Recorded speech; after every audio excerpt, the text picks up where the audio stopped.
Hey bros, this is ScumbagPratte, aka Charizard Baller 69, PSA 10 for CoLlECtoR, True Collector coming at you.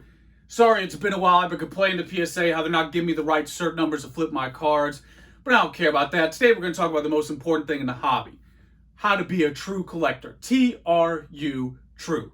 I'm going to give you 3 easy steps, and if you follow these 3 steps, you'll be the most true PSA 10 for CoLlECtoR collector in the game.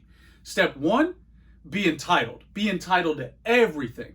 Cards, prices, information. You don't have to own a card to complain about the price.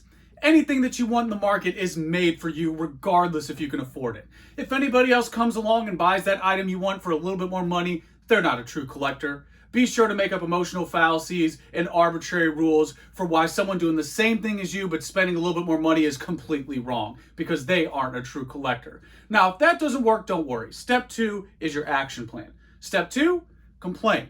Remember guys, working hard is bad. That can lead to success. You gotta stay unsuccessful to complain about successful people. And there's plenty of successful things to complain about in the hobby.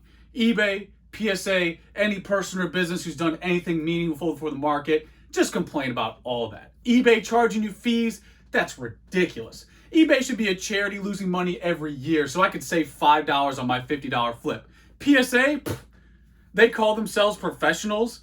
I've been with PSA for 2 whole years, and in those 24 months that I've submitted a couple hundred cards, their standards have drastically changed. That's why me, a true collector, only collects cards with the 4 cert number. If my cert doesn't have 420 in it, it's not a true 10, and that isn't for me because I'm a true collector. Now, I'm not going to pay a premium for those true 10s. I'm just going to complain about them.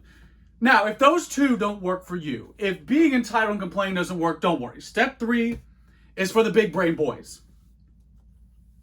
Step 3, don't buy any cards. Now, you're probably confused. How are you going to be a true collector and not buy cards? Let me break it down. You got to keep your ratios in check. You got to have more complaints than you do cards. Now, if you accidentally bought a card, here's what you got to do. You got to post that card everywhere. You got to talk about why your unique ink spot card is rarer and more valuable than everything. Why the card that you own with tens of thousands of copies should be more valuable than rarer items.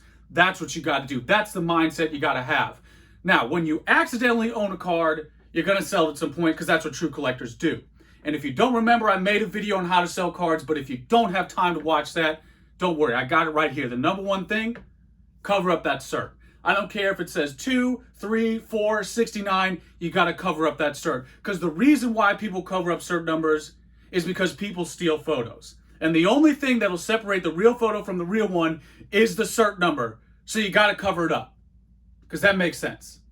So remember, boys, step 1, be entitled. If that doesn't work, step 2, complain. And lastly, don't collect cards. That's what you got to do as a true collector. And if you accidentally bought a card, don't worry. Flip it. If it hasn't made $1,000 for you in 5 seconds, you got to get rid of it. Remember, boys, tape it up and vape it up. That's what I got. Till next time.